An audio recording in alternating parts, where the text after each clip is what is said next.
está tranquilo. ¿Sí? ¿No te agarró tráfico? No, está bastante despejado. Ok, qué bueno. ¿Qué tal sientes el clima, el ambiente? ¿Te parece adecuado? Sí, un poco de viento, pero está bien. Ok. ¿Tu bebida está bien? ¿Está agradable? Está, sí, bastante buena. Qué bueno. Quisimos tener pues todas las condiciones lo mejor posibles para que te sintieras cómodo, entonces dime si es necesario cambiar algo, ¿está bien? Todo está perfecto ahorita, sí. Muy bien. Pues vamos a empezar, ¿te parece? ¿Comenzar? Pues vamos a empezar por respirar, ¿no?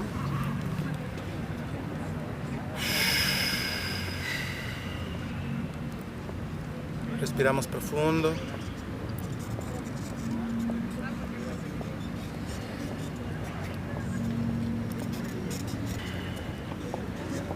Tratamos de no pensar en nada.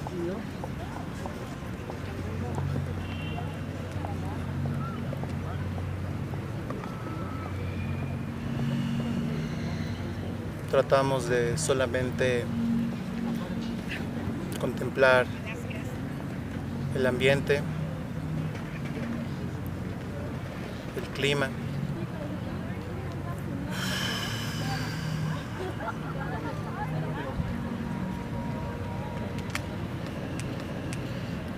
¿Mejor? Sí. ¿Sí? Gracias. Ok. ¿Cómo te llamas? Ángel, Ángel. ¿Qué edad tienes, Ángel? tengo 20 años. ¿A qué te dedicas? Estudio en la Facultad de Medicina. ¿Eres originario de aquí, del Distrito Federal? Sí. Bueno, yo soy Daniel, mucho gusto.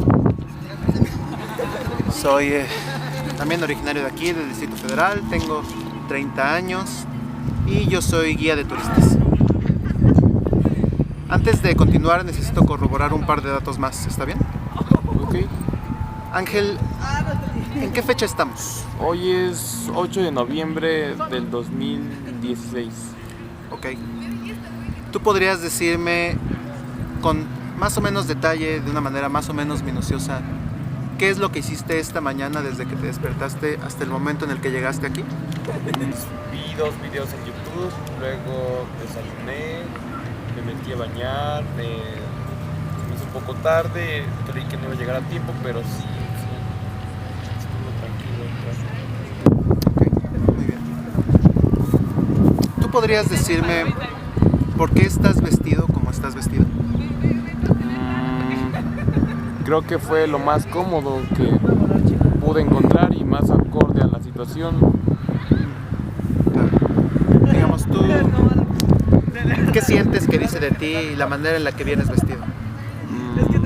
Pues de alguna manera seriedad y a la vez un toque de elegancia junto con algo histriónico.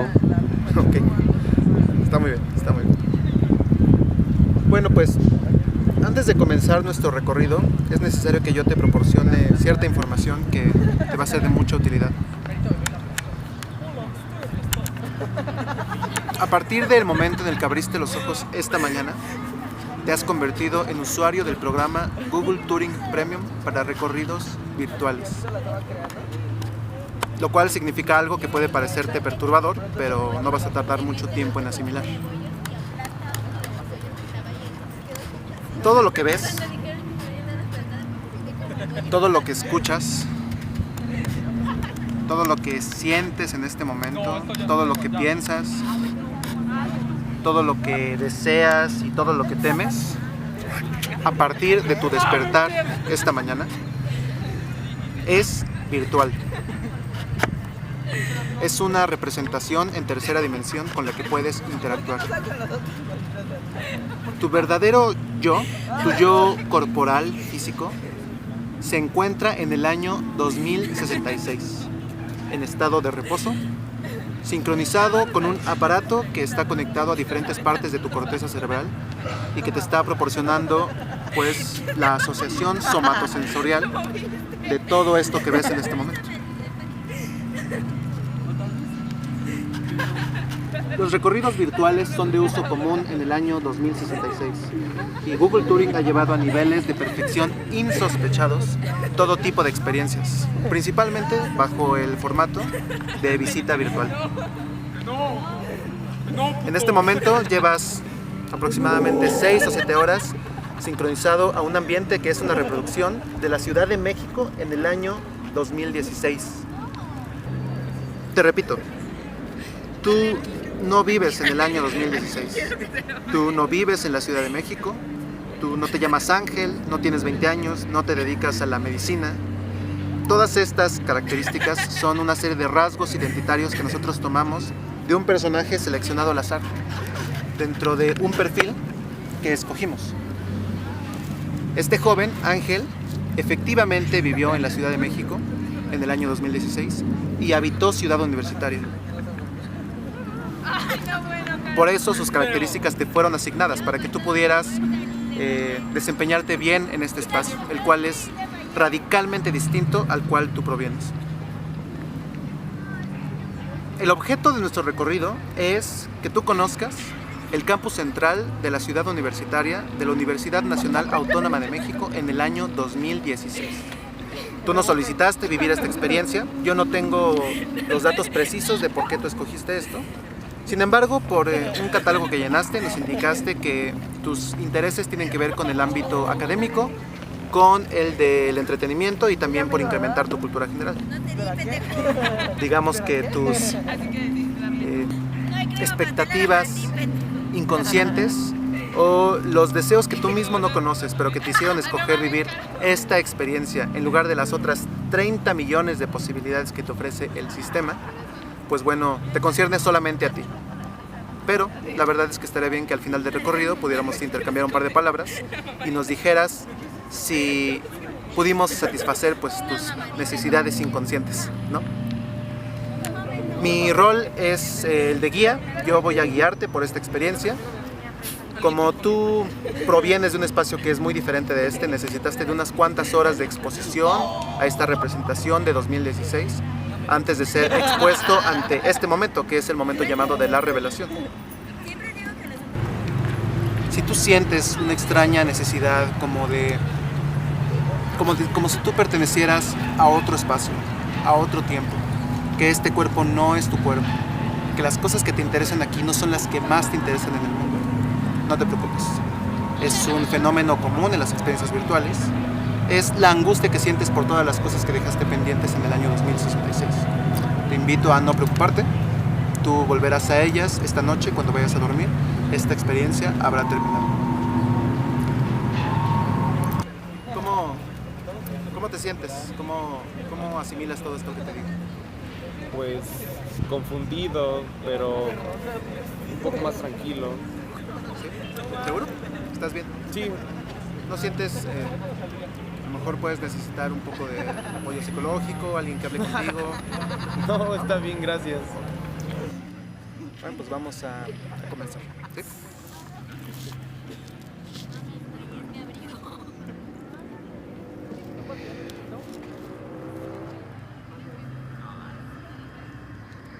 Por favor, hazme el favor de encender el aparato que está detrás de ti.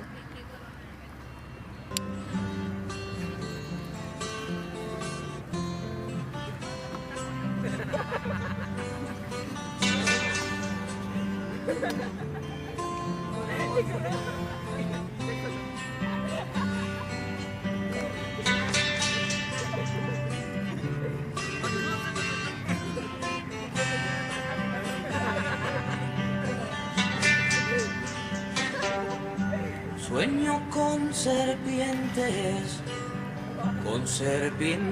de mar, concierto mar hay de serpientes, sueño yo. Largas, transparentes, y en sus barrigas llevan lo que puedan arrebatarle al amor.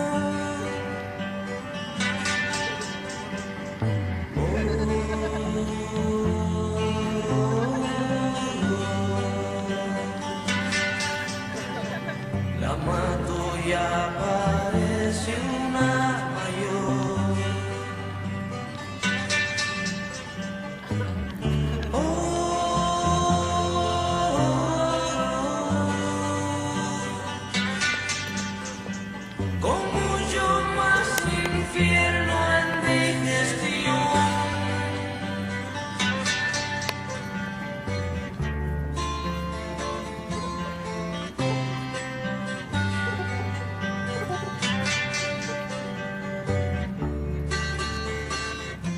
cómo empezar a hablar de ese inmenso sueño que durante tantos años no ocurrió.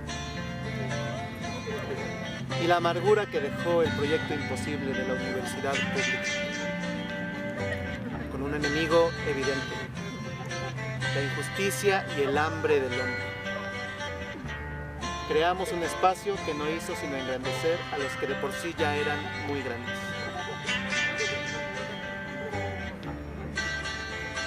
En un momento específico del siglo XX, al mismo tiempo que Auschwitz y Disneylandia, se conquista un México, un territorio de 700 hectáreas para el libre y soberano uso de la libertad libre y soberana del ser humano mexicano de aquellos tiempos.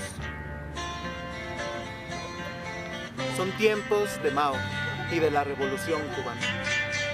Tiempos que se extienden desde las aventuras de un fray hasta las posiciones políticas de un rector. De la universidad a su rector, propuso Julio Scherer que dijera en la estela de Javier Barros Sierra.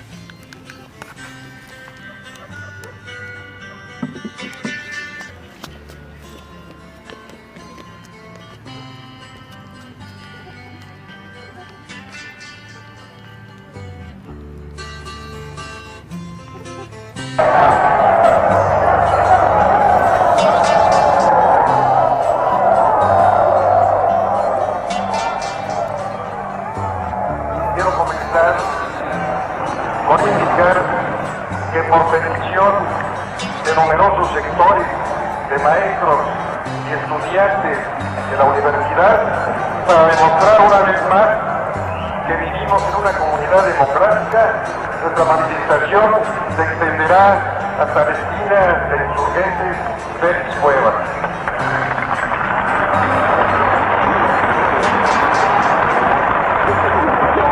Quiero decir que confío en que todos sepan hacer honor al compromiso que han contraído.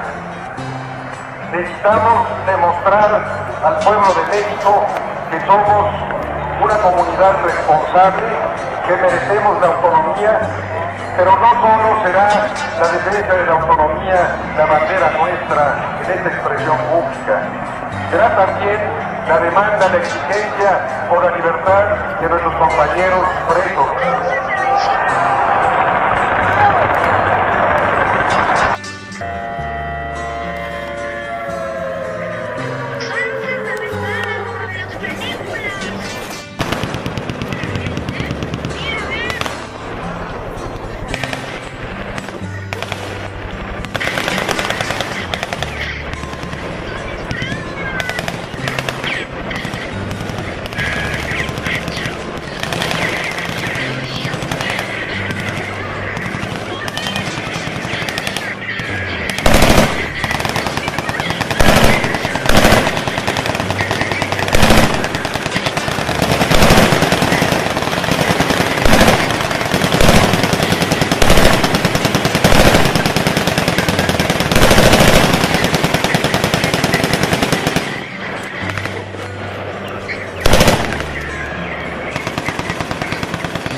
Por su esófago paseo, voy pensando en qué vendrá. Pero se destruye cuando llegó a su estómago y planteó con un verso una verdad.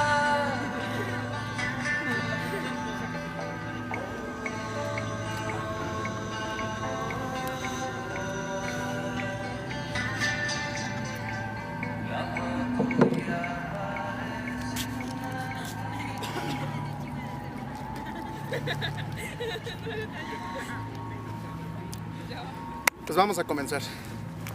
Vale. Lo anterior no fue solamente sino un pequeño momento de teatro para empezar a exponerle cuál es el ambiente de Ciudad Universitaria en el año 2016, quisimos empezar por presentarle el tono de la universidad, que es un tono nostálgico.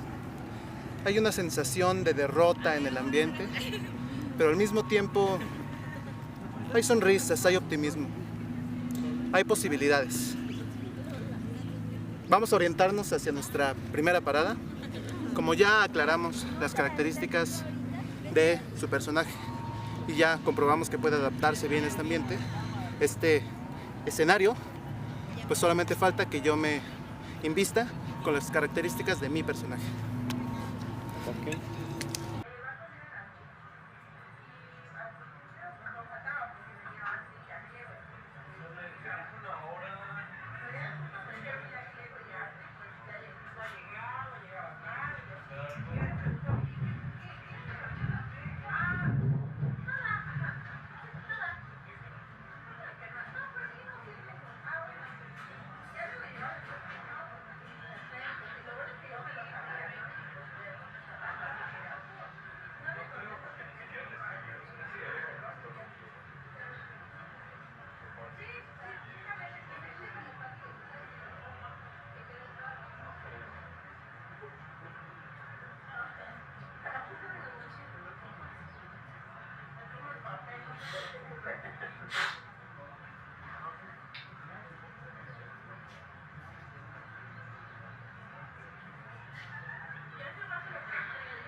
Pues vamos. Vale.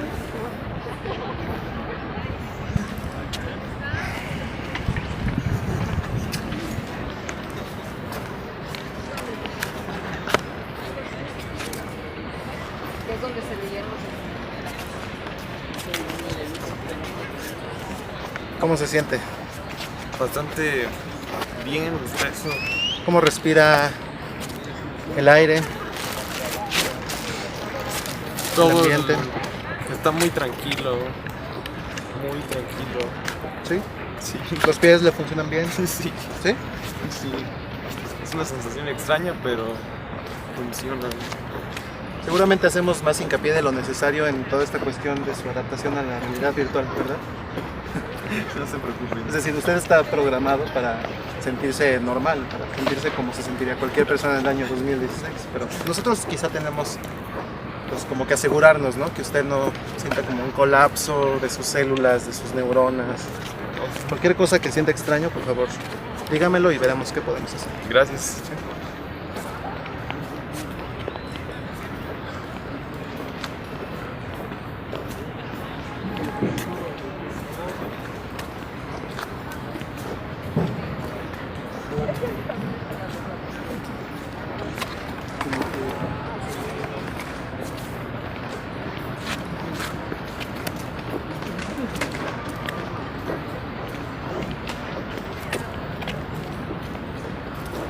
Vamos a tomar un momento para mirar en aquella dirección. Como usted puede ver, una vía rápida hace uso de aquel puente. Es la Avenida de los Insurgentes, una de las vías principales de la Ciudad de México, principal vía de conexión entre Ciudad Universitaria y el centro de la Ciudad de México. En aquel punto, la Ciudad de México corta Ciudad Universitaria. Hablaremos de la relación entre las dos ciudades más adelante.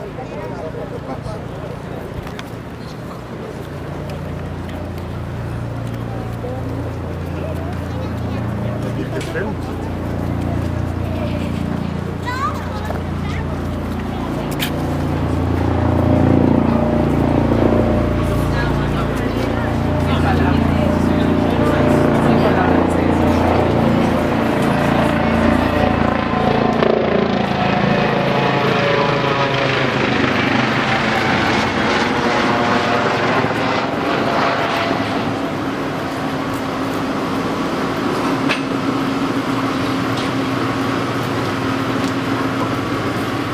Ahora vamos a tomar un momento para mirar en aquella dirección.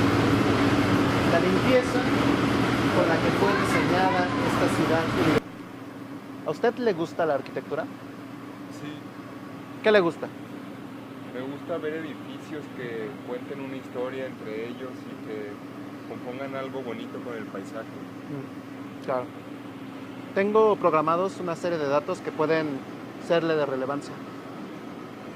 La universidad, Ciudad Universitaria, como un proyecto de la modernidad mexicana, es también un proyecto de la modernidad arquitectónica mundial.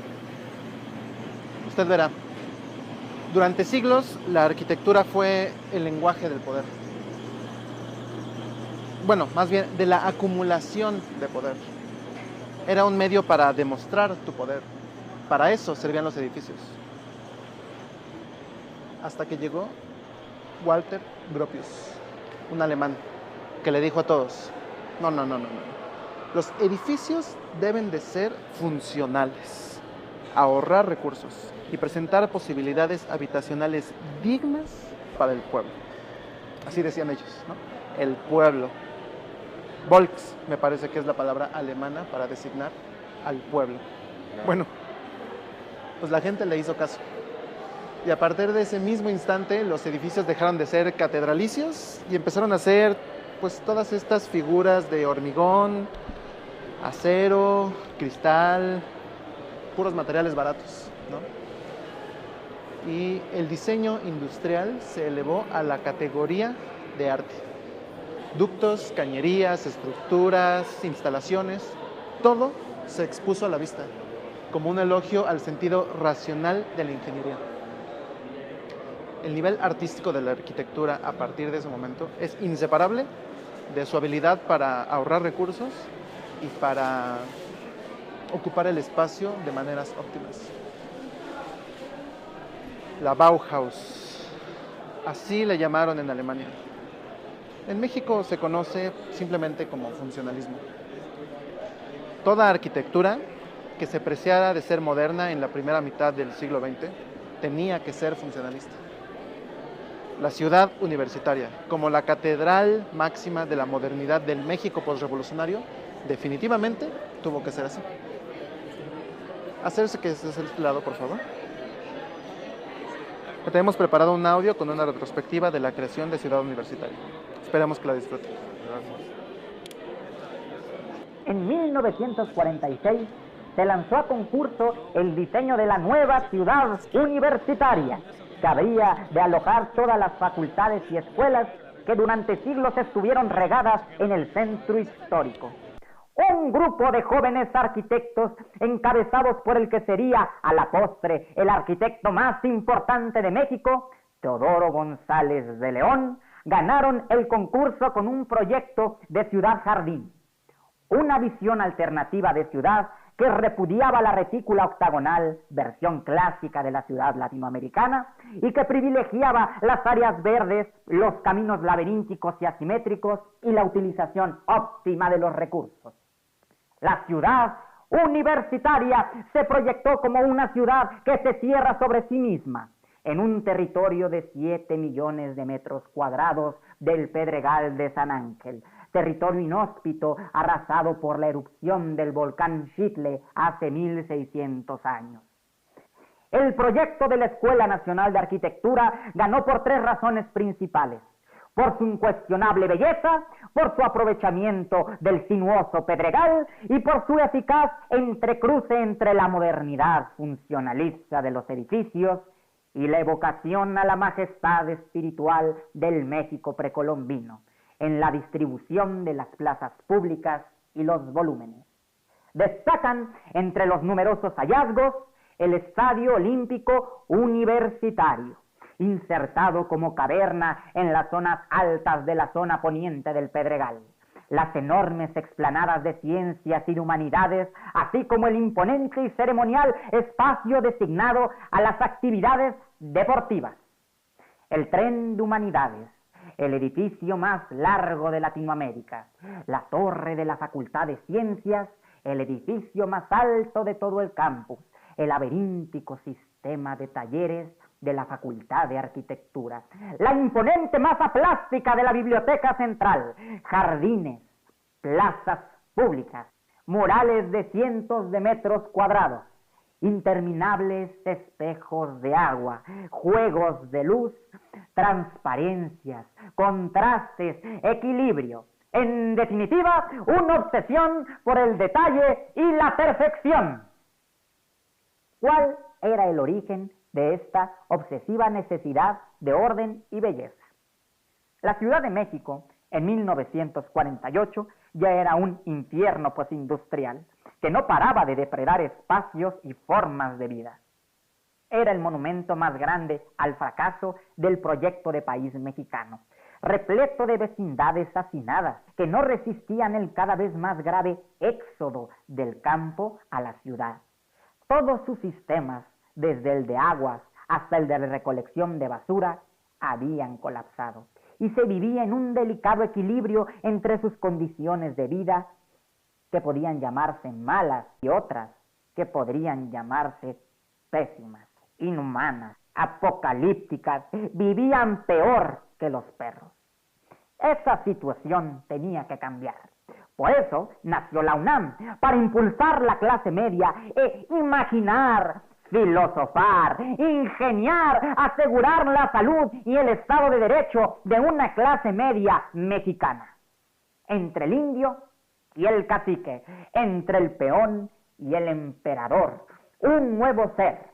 El profesionista, un donadie que puede subirse al tren de la modernidad capitalista con un sencillo proceso de blanqueamiento. Educación, altos estudios, grados, puestos, relaciones, influencias, el reconocimiento de los potentados, la envidia de los que no tuvieron el dinero, o los sesos, o las dos, para aprender cuánta cosa se le ocurriera a quién sabe quién, que debe saber un contador, un boticario, un ebanista o un poeta, y que se enseña en la universidad. Un nuevo éxodo hacia la nueva ciudad.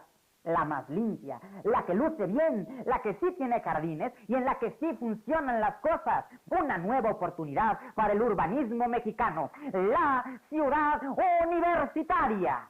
Desde el lejano oriente, el Valle de Chalco, Iztapalapa, Nezahualcóyotl, hijos de albañiles, jardineros y comerciantes. Desde el norte, Ecatepec, Azcapotzalco y Tlanepantla, hijos de esforzados obreros, horas extras y seguro social. Contreras, La Obrera, La Doctores, Xochimilco, Ciudad Azteca, hordas de muchachos en un éxodo continuo desde la suciedad y el caos, la nube de smog y deudas, hacia la posibilidad de la graduación, la licenciatura, comprarse un carro y andar de traje. Un desplazamiento fluido sobre la nueva avenida Universidad, que ocupa 3/4 de hora desde el centro de la Ciudad de México, pero que desafía siglos de inequidad.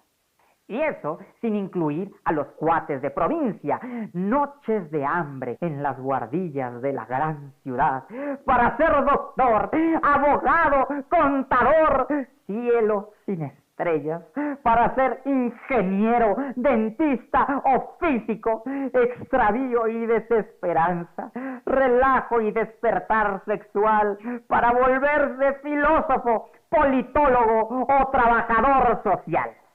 Así, la ciudad universitaria en los albores de la modernidad mexicana. La retrospectiva ha terminado. Por favor, camina hacia el fondo del pasillo. Ahí se encontrará con el guía que tendrá mucho placer en continuar el recorrido.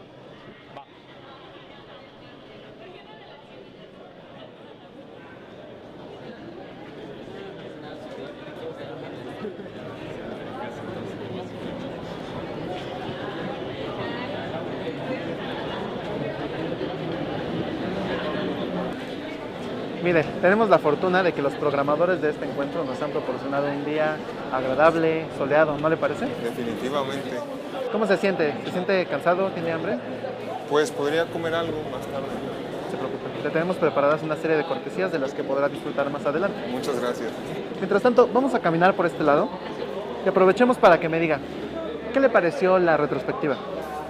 Pues definitivamente escuché datos que desconocía sobre la ciudad y sobre este recinto que pues, me parece todavía más impresionante cuando uno sabe cosas de este tipo que cuentan en la retrospectiva. Claro. Sí, de verdad es bastante curioso. Para mí, por ejemplo, mirar a todos estos estudiantes y especular de qué lugares podrán provenir o cuáles son sus razones para estar aquí. A mí me conduce inmediatamente a pensar en todos los que quedaron fuera, en todos esos que no pudieron ingresar. Usted me dirá si por incapaces, tontos, por no tener recursos económicos suficientes, por no tener suerte, no lo sé. La cuestión es que no se ven muchos discapacitados en Ciudad Universitaria, ni discapacitados mentales, ni tampoco discapacitados físicos. No se ven ancianos, no se ven mujeres lactantes o con niños pequeños. Si la universidad no es para ellos, entonces ¿para quién es? Su destino se imagina 1000 veces más incierto, 1000 veces más precario. Para mí, desde ese punto de vista, venir a la universidad entra en cuestión. Ya no sabe uno si es mejor saber o no saber, o para qué saber, ¿no? Si para arreglar algo que está descompuesto, para solucionar los malentendidos, o si uno viene y aprende para levantarse el cuello, para distinguirse de los demás, de los que no pudieron, para ver por uno y solamente por uno, ¿no? ¿Usted qué opina? ¿Es mejor tener educación? Pues en mi vida a mí me parece que sí es mejor tener educación, pero nunca he vivido la otra parte, entonces no sé, no tengo punto de comparación. Claro. ¿Usted qué entiende por la frase o la palabra altos estudios? Resulta que la universidad se ocupa específicamente de los altos estudios. Para usted, ¿qué sería un estudio alto? ¿Uno al respecto de otro, por ejemplo? Pues es inevitable que si hay unos altos debe haber unos bajos o, por llamarlos de otra manera, menores.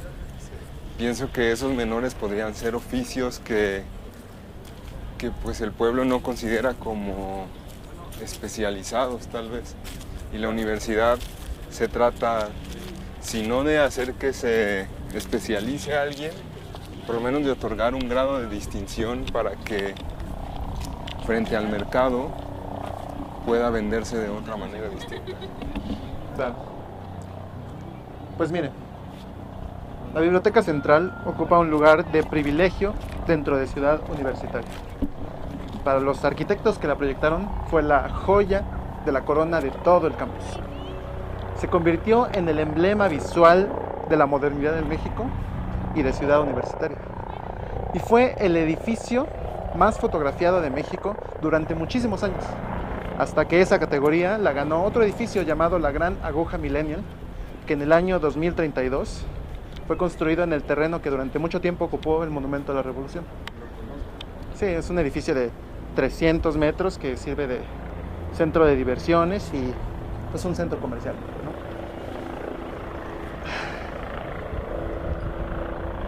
Pues qué idea tan arriesgada, ¿no? Que la Biblioteca Central de Ciudad Universitaria ocupara un terreno de 10,000 metros cuadrados con un edificio de 10 plantas que ofreciera 4 muros ciegos para la creación de un inmenso mural, en el cual el arquitecto y pintor Juan O'Gorman plasmara su pasión por el pasado prehispánico, que bueno, para los intelectuales de aquella época, pues era la única fuente que nos iba a salvar de la eterna conquista espiritual del extranjero, ¿no? Iba a ser, digamos, como el último paso en el camino del México buscando su autorreconocimiento.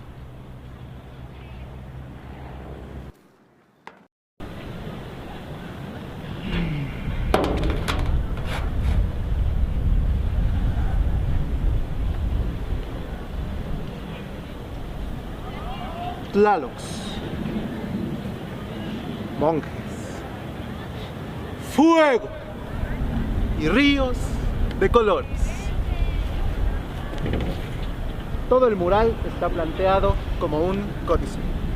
Carlos Lazo Barreiro sugirió a Juan O'Gorman la creación de este inmenso mural para dar cuenta del tamaño de nación con el que contamos los mexicanos, el tamaño de país, el tamaño de cultura, el tamaño de historia.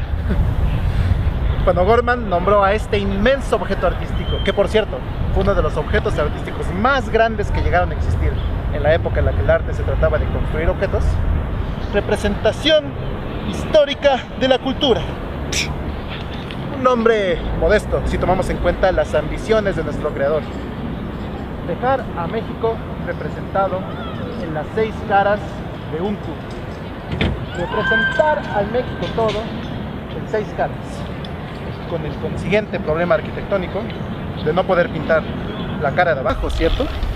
Porque ¿qué de lo mexicano estaría orientado hacia el suelo, hacia abajo, hacia la asquerosa y horrible inferioridad? El pasado prehispánico ascendió, el horrendo español ascendió, la ciencia y el arte no podían estar más arriba en la modernidad mexicana. Entonces, ¿qué es eso que va en la cara de abajo? ¿Qué es eso que también es México, pero nadie lo quiere ver y tampoco nadie quiere mostrar? Cada quien tiene su respuesta. En el muro sur podemos ver 2 círculos que representan 2 sistemas antagonistas. Por un lado, el sistema geocéntrico de Claudio Ptolomeo, en el cual el Sol gira alrededor de la Tierra. Y en el lado izquierdo podemos ver la visión de Copérnico del universo, en el cual la Tierra gira alrededor del Sol. Debajo del círculo derecho podemos ver a Cuauhtémoc, el águila que cae, símbolo de la derrota del gran imperio azteca. Y en medio de los 2 círculos, una catedral barroca y mestiza, símbolo de la unión de los opuestos. En el muro oriental podemos ver la historia de México desde la Revolución hasta la modernidad de mediados del siglo XX, representada por el átomo.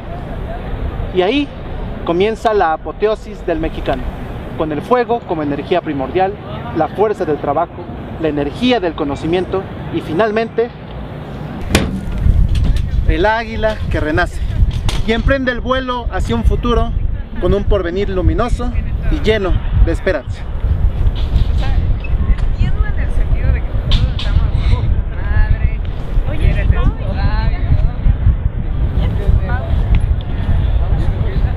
está medio, pero no así.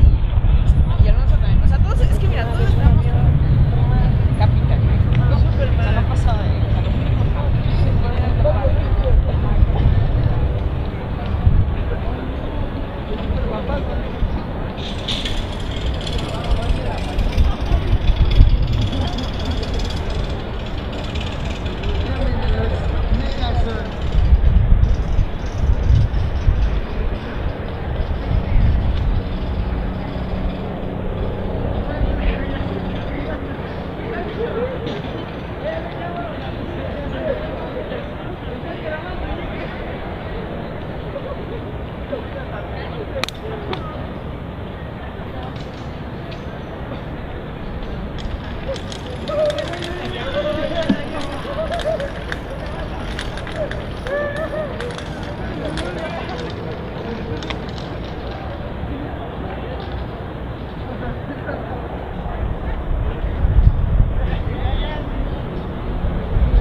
traje mi plan de entrenador para...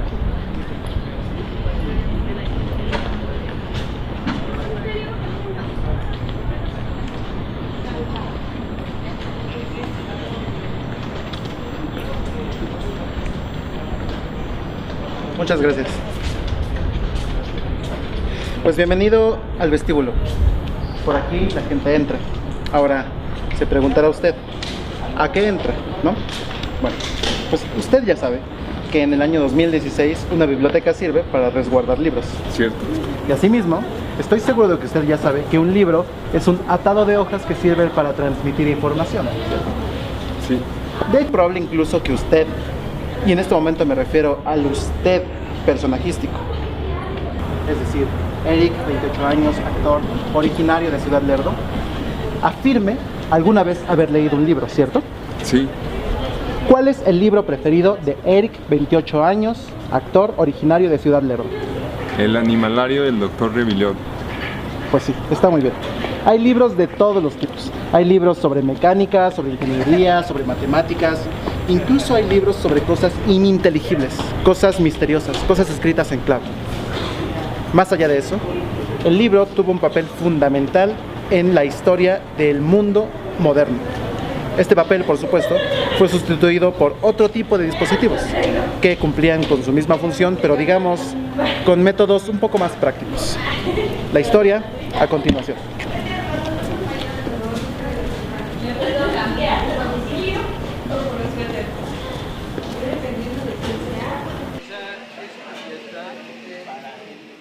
Buenas tardes.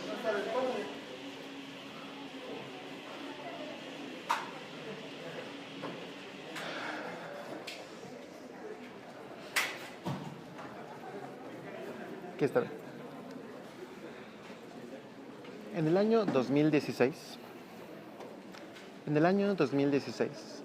el 50% de la información impresa en libros ya circulaba en Internet.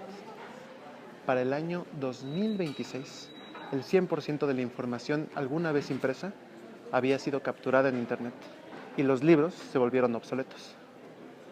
Podemos ver en esta bonita postal vespertina de la Biblioteca Central lo que podríamos llamar el inicio del fin del libro. Los estudiantes vienen, conectan sus computadoras y comienzan un arduo trabajo de captura. Toda la información de los libros es pasada a las computadoras. ¿Quién le iba a poner un orden a esta irrefrenable necesidad de digitalizar todo? Google Enterprises, por supuesto. ¿Usted conoce Google Maps? Sí. Bueno, la captura de mapas culminó en el año 2021 y para el año 2022 ya existía una réplica en segunda dimensión de absolutamente todas las superficies de la Tierra. No quedaba ni un solo centímetro sin su representación. Este fenómeno, sumado al de la impresión en tercera dimensión, comenzó a producir unos dispositivos muy divertidos, como Facebook Live, que es un dispositivo que sustituyó el tradicional chat escrito por un encuentro virtual en un espacio virtual. Funcionaba más o menos así. Tú seleccionabas a tus contactos, digamos Juan, Leslie y María. Después seleccionabas un espacio en el cual querías llevar a cabo tu encuentro. En este caso, digamos que era el interior de la Biblioteca Central de Ciudad Universitaria en el año 2016. Hacías unos cuantos cliqueos, te ponías unos lentes y de repente ya estabas en ese espacio. ¿Cómo estás? Muy bien. ¿Bien? ¿Estás trabajando? Sí, así es. ¿Qué trabajas? Estoy haciendo un ensayo para una clase de educación no formal. Órale, ¿es de pedagogía? Así es. Ah, qué interesante. Bueno, pues me despido, ¿eh? Ay, que estés muy Nos bien. vemos. Que acabes bien tu trabajo. Gracias. Bye. Buen día. Facebook tenía una serie de limitaciones. Por un lado, era esquemático en sus gráficos. ¿Qué hacía falta para desarrollar una realidad virtual que fuera fidedigna, integral, orgánica? Teníamos que desarrollar dos tipos de tecnología. Por un lado, las profundidades y por otro lado, la interacción. Ambos problemas se solucionaron en menos de 5 años. Y la fuente vino principalmente de los juegos de video. ¿Usted sabe de juegos de video? ¿Conoce el tipo de juegos de video llamado sandbox? No. Es un tipo muy especial en el cual uno tiene un avatar dentro del juego de video y se presenta en un espacio y puede realizar prácticamente cualquier actividad que al usuario se le pueda imaginar.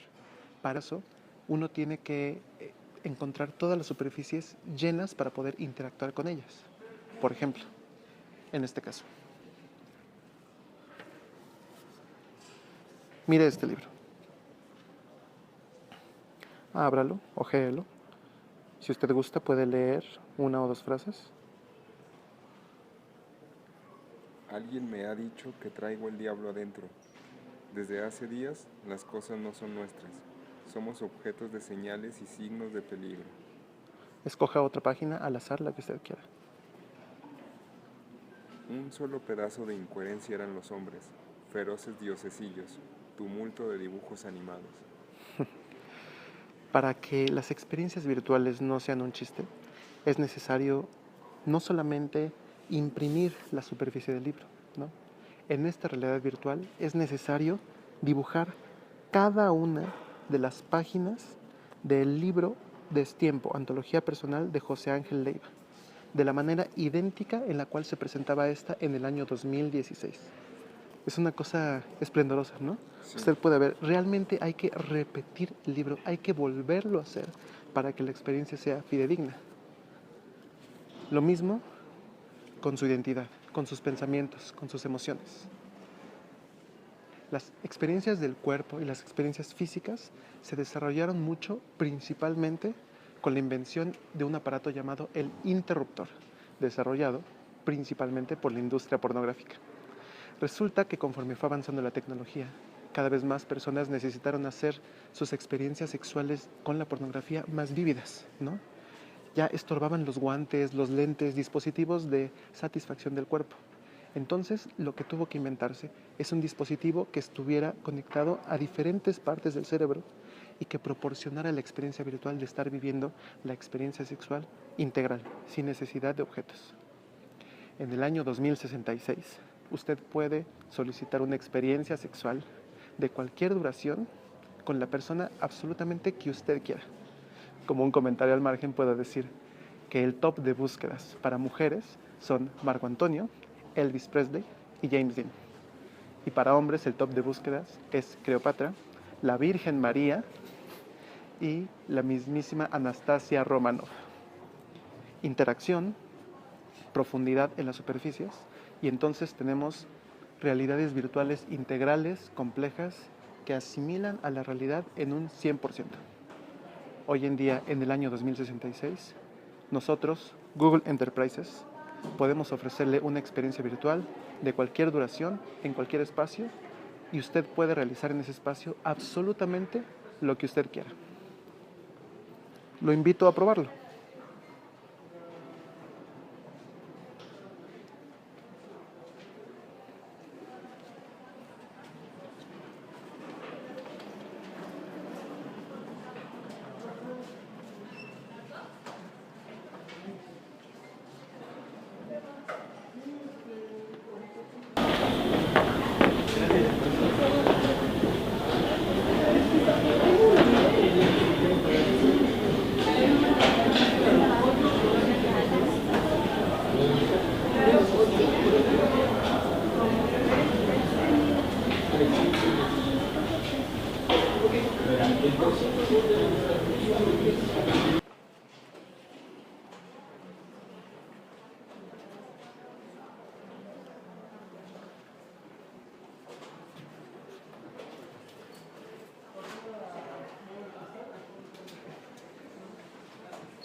Usted puede interactuar con quien usted quiera, puede tocar cualquier superficie y ésta reaccionará exactamente como reacciona en la realidad.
calcetines. Don Luis. Don Luis. Son nuestros, sí. ¿Ah, sí? Ah, así se van a llevar a la basura. Es el jefe del servicio.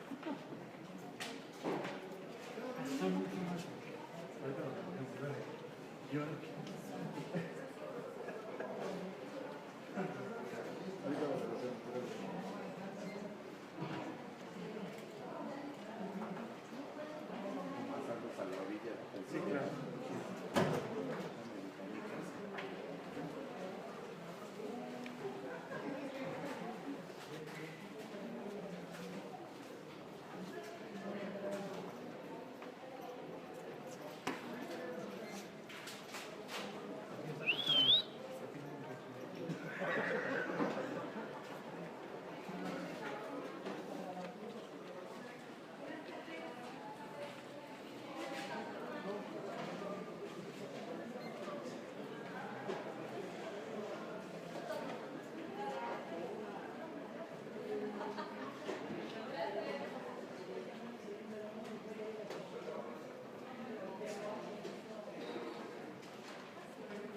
Voy a traerlo ya. Sí, sí, sí.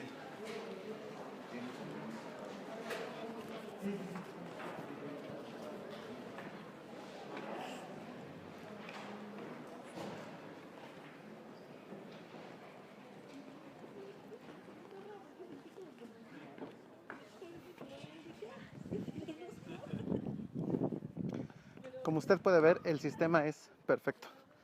Todas las superficies están reproducidas con absoluta fidelidad.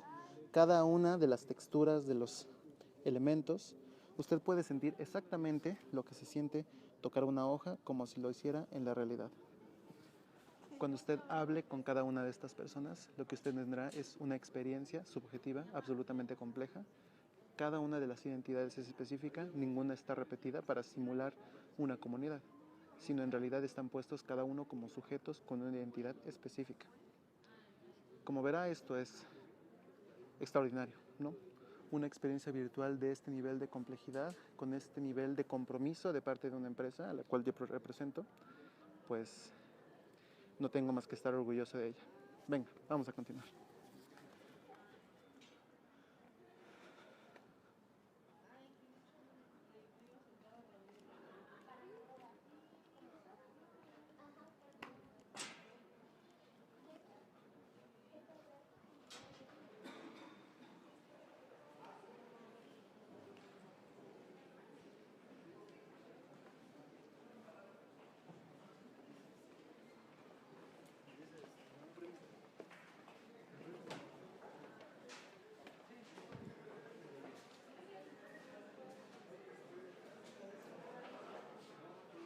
Tome sus zapatos si quiere.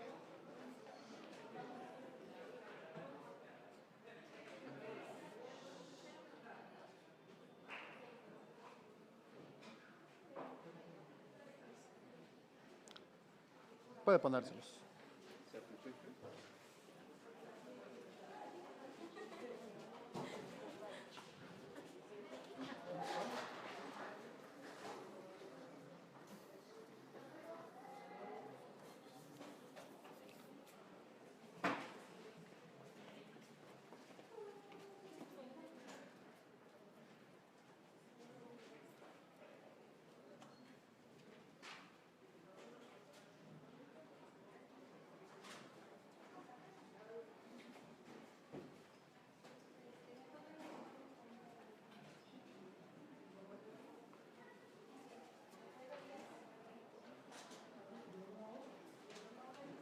El sistema es perfecto.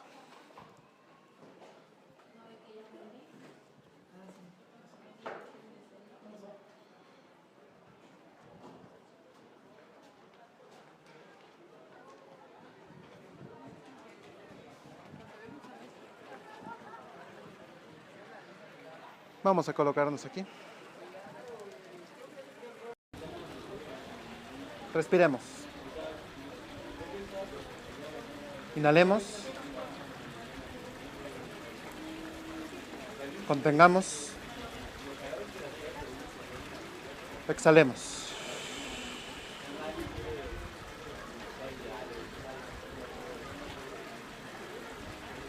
Pongamos atención por un momento al interminable flujo de personajes del año 2016.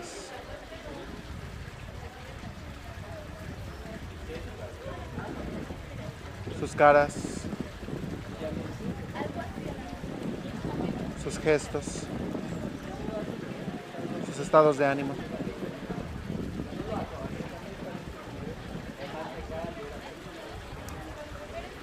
Es algo así como un desfile, pero también parece como un sueño.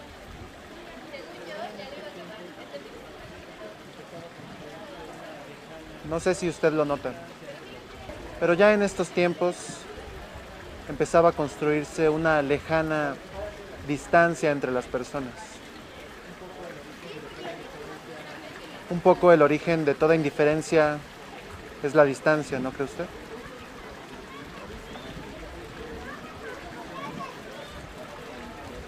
Es una penosa situación.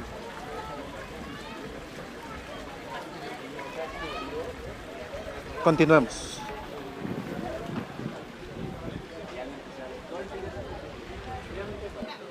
Toma 1. Sí.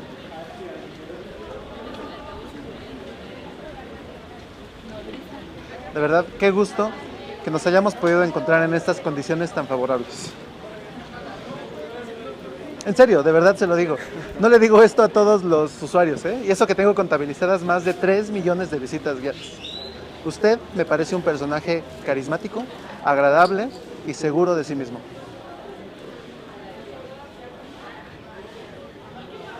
Quiero atraer su atención sobre esta piedra. Esta piedra fue reconocida durante mucho tiempo como la primera piedra de Ciudad Universitaria, en una ceremonia presidida por Miguel Alemán, y con prisas, pues él quería llevarse el crédito por la edificación de Ciudad Universitaria. El presidente Miguel Alemán conmemoró la ceremonia de la colocación de la primera piedra de la ciudad en lugar de la ceremonia de inauguración de este espacio para los usuarios. ¿Qué nos dice esto? Que una universidad es un proyecto inacabado, que siempre va a estar en constante renovación y que esta misión va a ser principalmente de los universitarios.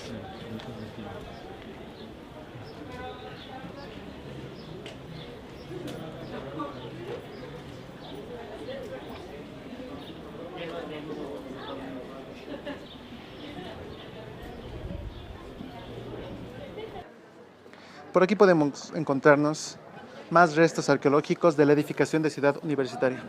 Como usted puede ver, este hidrante fue colocado en el año 1952.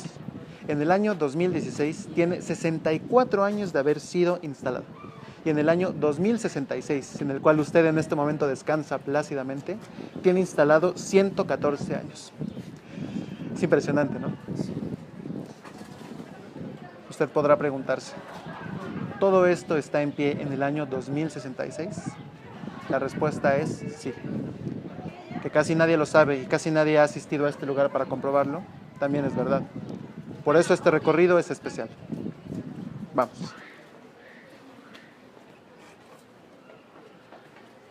Una universidad es un proyecto de la modernidad. En realidad es un proyecto de la Edad Media que sobrevivió en la modernidad. Usted sabe, ¿no? La historia se divide en Edad Antigua, los griegos y los romanos, Edad Media y Edad Moderna. Pues la primera universidad fue reconocida por las autoridades en el año 1088. Y digo que fue reconocida porque la idea que se esconde detrás de la erección de una universidad, que es que haya un espacio y recursos para que maestros y estudiantes puedan intercambiar el conocimiento, pues es una idea que no a todos les parece muy bien.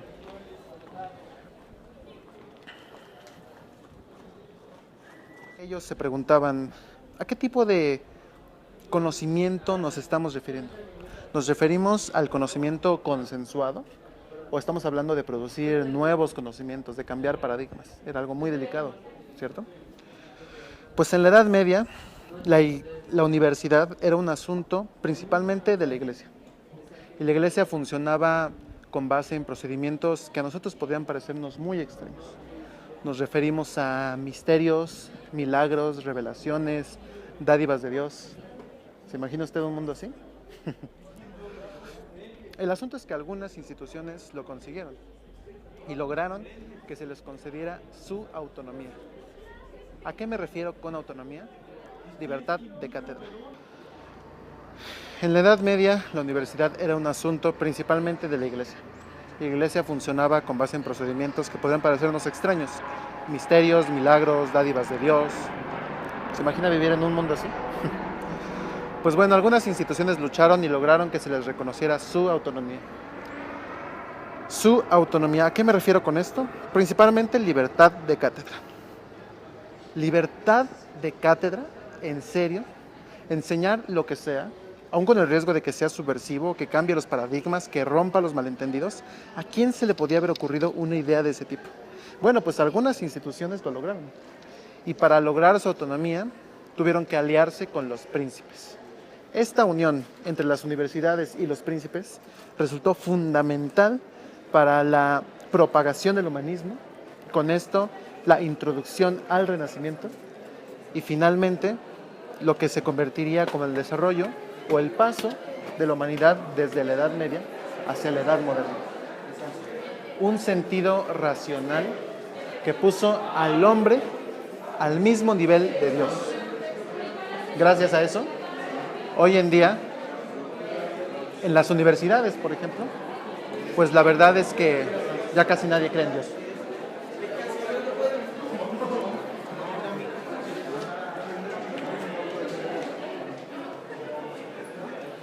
Segundo capítulo. Los príncipes toman el lugar de Dios y el pueblo tiene que aliarse contra los príncipes. Y la universidad con el pueblo. Ante la emergencia de los estados-nación, de las constituciones, de los países, de los presidentes, la educación de altos estudios no se eliminó como un derecho fundamental de los ciudadanos.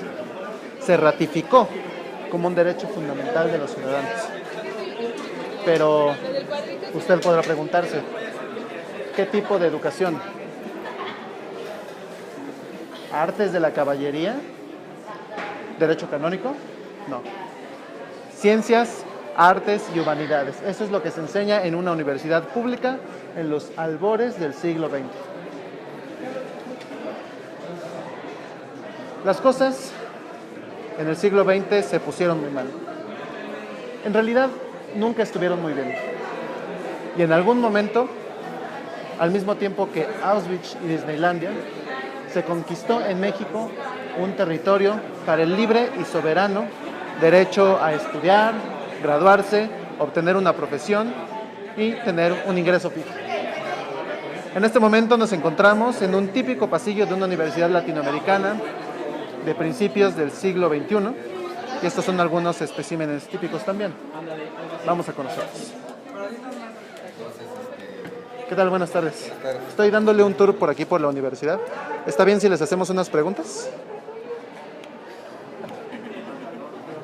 Pues ya vamos a entrar a clase. Es un minuto.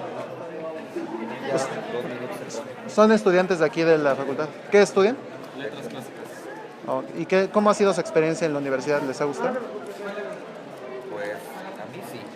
En lo personal. Bueno, les contaremos así. Por ejemplo, él estudia en otra escuela también y yo también. Y en mi caso personal, ya comparadas las dos escuelas, a mí me gusta más. ¿Qué otra escuela es? En la UAM.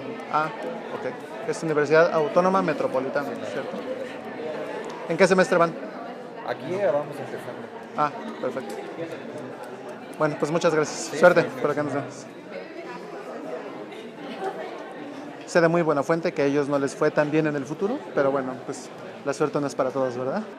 Esta universidad fue amenazada por el Estado que había jurado defenderla contra todo en múltiples ocasiones. En todas ellas, las clases continuaron en el exterior, mientras los grandes cuerpos académicos se lanzaron a la protesta y a la ocupación de las calles. Estamos hablando de autonomía. Estamos hablando de territorio estamos hablando de virtualidad. ¿Es necesario un espacio para enseñar y aprender? ¿Es necesario que el gobierno garantice la permanencia de ese espacio?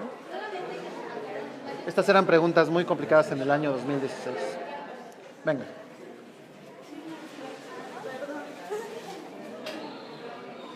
Según esta plantilla, el día de hoy, que es 7 de noviembre del año 2016, a las 4 de la tarde, se estaba impartiendo la clase de griego por parte del maestro Lendo Fuentes Rosaldo. ¿Quiere entrar a comprobarlo? Vamos.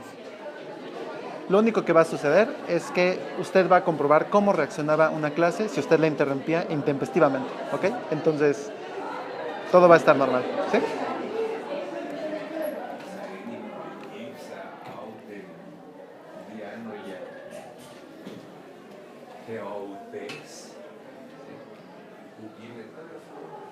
O sea, que les quede bien claro, sí.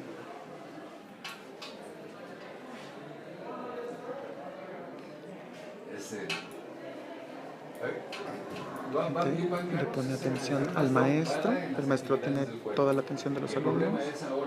Tiene un poco el lugar del poder. Los alumnos se callan para que él hable. Esa es la estructura básica de la educación en la universidad del siglo XXI. Note usted la forma de vestir, las edades, el tono del profesor, incluso el tamaño del aula, ¿no? Pero cuando el alma está ocupada en los sentidos del cuerpo, ella no piensa en sí misma. O sea, el pensamiento de sí misma, el pensamiento que pueda tener el alma, ¿sí?, de sí misma o de alguna otra cosa, no se da. Ella está ocupada en los 5 sentidos. ¿Les queda claro? ¿Sí? Bueno, a ver, lean un poco. Volvemos entonces.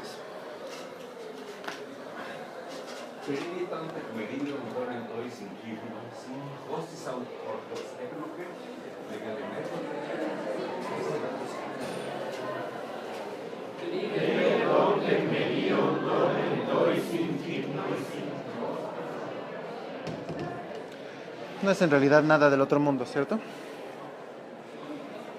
Una universidad pública tiene 2 principales limitantes. En primer lugar, no puede cumplir con la demanda del total de la sociedad, del 100% de la sociedad.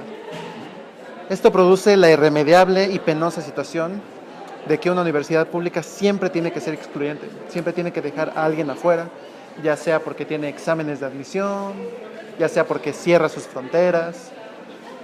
Bueno, en segundo lugar, y quizá aún más importante, ya que una universidad pública depende de la buena voluntad de un gobierno democrático, de un gobierno que busca la libertad, definitivamente será clausurada, desarticulada, ocupada, si una fuerza contraria a la democracia, a la libertad y a la buena voluntad asciende al poder. Como se lo comenté al principio, toda autonomía surge a partir y en relación con un poder.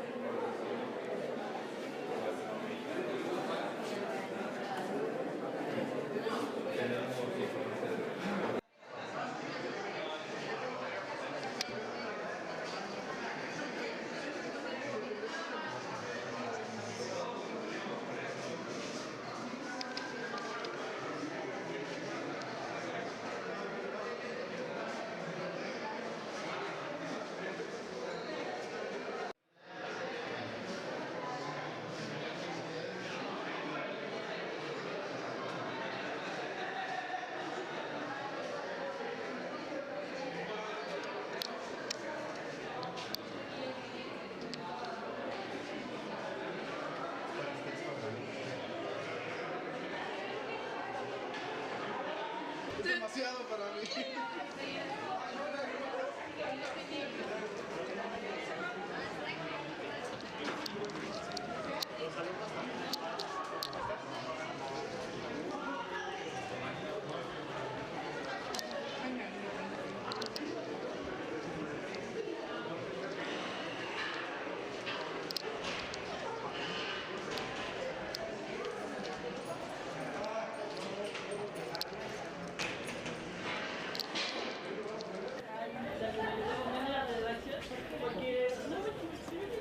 Por este lado.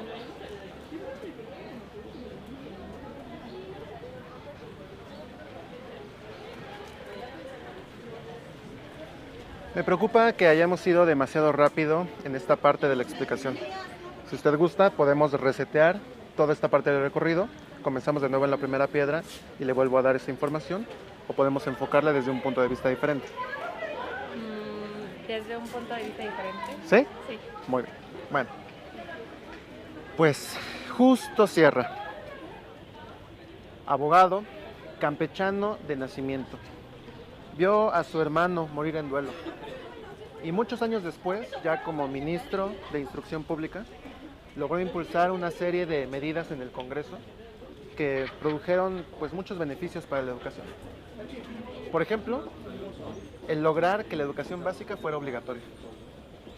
O otra de sus iniciativas fue la reapertura de una universidad importante en México. Una universidad que ahora sí podía llamarse nacional, puesto que una nación, la mexicana, se había consolidado.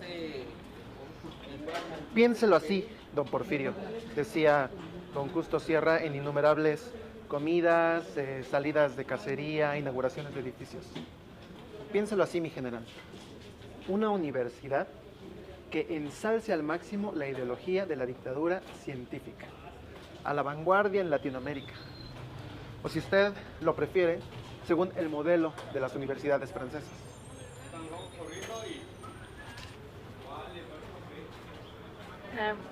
¿Qué con las universidades francesas, don Justo? Que son públicas, mi general. El gobierno las paga y las controla. Eso está bueno, don Justo.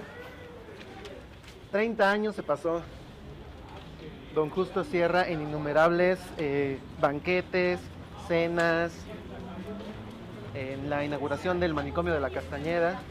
Y finalmente, después de 30 años de gestiones, logró que el gobierno porfirista reabriera la Real y Pontificia Universidad de México. No por afanes de resucitar su modelo, que ya era anquilosado y que con razón había sido cerrada por Maximiliano, sino con el afán de consolidar una nación universitaria que estuviera alineada con el régimen y que pudiera responder a las nuevas necesidades de lo que para el porfirismo era la nación mexicana.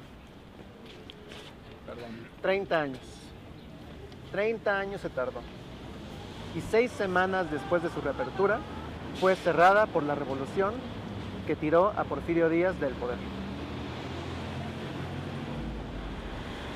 Pero Justo Sierra no se imaginó lo que le podía pasar a su universidad después de la revolución. O mejor dicho, durante la revolución.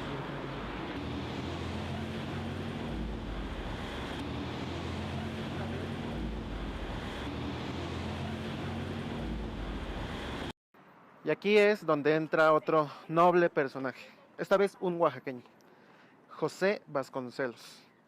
Él perteneció a la generación de intelectuales que se opuso al régimen porfirista y que cuando la revolución triunfó, pues quedaron muy bien posicionados. Me refiero a personas como Samuel Ramos, Alfonso Reyes. Todos estos fueron miembros del antiguo Ateneo de la Juventud. Y ellos no estaban muy de acuerdo con la ideología científica. El positivismo les producía urticaria y comenzaron a imaginar una fuerza que equilibrara el cientificismo desaforado de Porfirio Díaz, el cientificismo asesino de Porfirio Díaz, el cientificismo ojete del porfiriato, ¿no?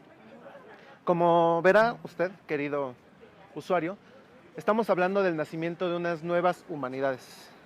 Unas humanidades que ahora sí podían llamarse nacionalistas. Piénselo así, mi general. México es como un lago dormido que está esperando un rayo de luz para proyectar su imagen hacia el infinito. México es un rumor que espesa el alma de los mexicanos y que llama a su descubrimiento. Imagínese usted, mi general Obregón, que el mismo presidente electo democráticamente por el triunfo de la revolución sea el que impulse el autodescubrimiento de México por los mexicanos. que sea el encargado de difundir entre el pueblo la grandeza épica de la nación mexicana, el que impulse un viaje final y definitivo por el autodescubrimiento de México antes de la última caída del sol. ¿Cuál presidente? Usted, mi general. ¿Yo haría todo eso? Desde luego. No veo claro. ¿Qué es lo revolucionario de todo eso? José Vasconcelos se desgastó defendiendo este tipo de tesis durante muchísimos años. Primero como un Vasconcelos joven, diciéndole a sus compañeros del Ateneo de la Juventud: Don Justo Sierra tiene en sus manos a Porfirio Díaz, y mientras así sea, va a tener en sus manos la educación. A ellos solo les interesa la energía eléctrica, la tecnología, pero no tienen ni idea de lo que es el descubrimiento de la luz que ilumine el camino hacia el autoconocimiento. Digamos, el camino de un Ulises, pero criollo. Después la defendió como un Vasconcelos de mediana edad, ya como un secretario de Educación Pública, con Obregón. Le decía: a ver, mi general, ¿qué se necesita para que en México todos crezcamos igual? Repartir la tierra y el dinero, ¿no? Como yo sé que usted no lo va a hacer, vamos a por lo menos democratizar la educación. Y ya que después cada indio se rasque con sus propias uñas. Pero aquí todos tienen que saber leer y escribir para que puedan escribir su propia historia. Y finalmente, como un Vasconcelos viejo, un poeta.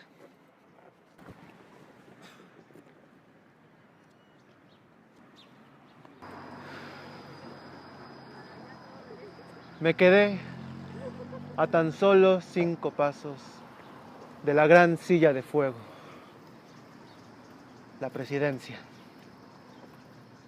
¿Qué hubiera sido de este inmenso páramo si yo hubiera podido dar continuidad a mis iniciativas suicidas?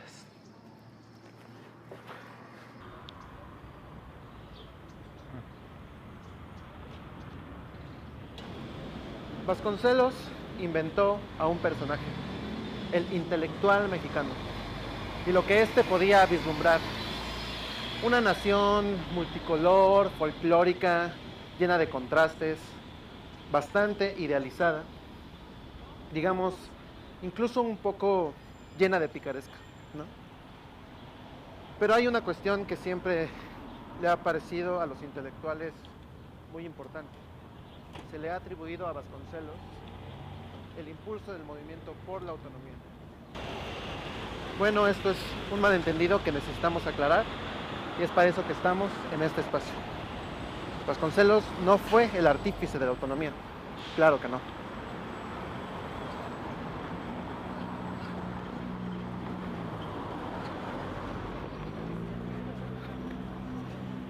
Bienvenida a la Facultad de Derecho, Casa de la Libertad. La Facultad de Derecho es una de las instituciones con más abolengo dentro de la universidad.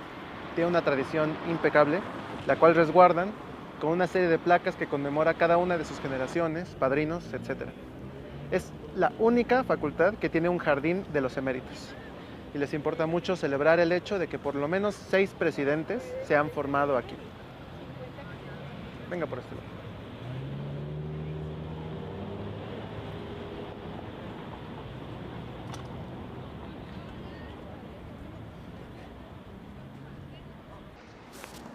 Hay una historia que me gustaría contarle.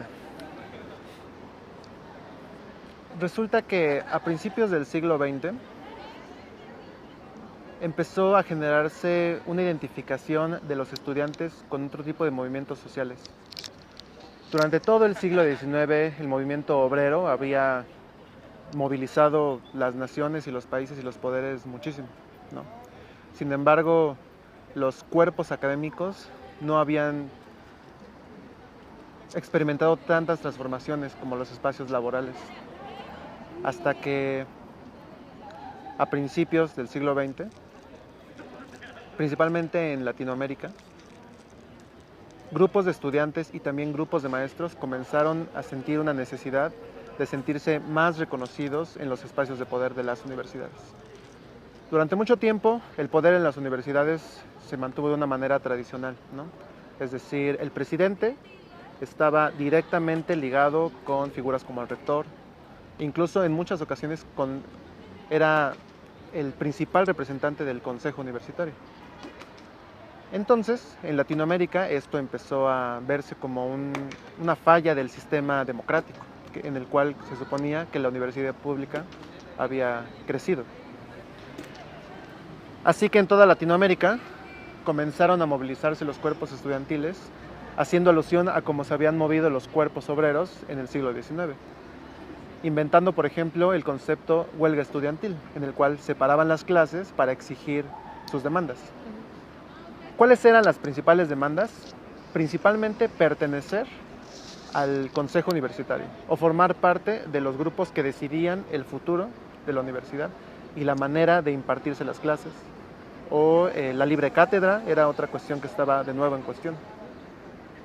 El movimiento más importante comenzó en 1918 en la Universidad de Córdoba, Argentina, cuando un grupo de estudiantes tomó el poder y por medio de una huelga que se prolongó varios meses, logró que estudiantes formaran parte del consejo universitario y también del consejo técnico, que es el que decide pues, los procedimientos ya internos de una universidad. Este movimiento se replicó en las universidades de toda Latinoamérica y finalmente llegó a México.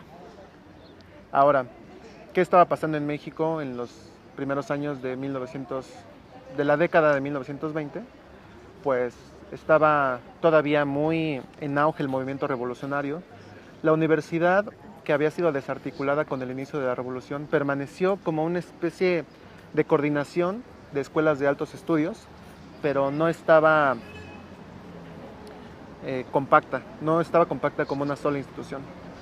Fue conforme el problema revolucionario se fue aplacando y la universidad se fue compactando cada vez más, que los estudiantes empezaron a identificar que necesitaban pronunciarse dentro de la universidad.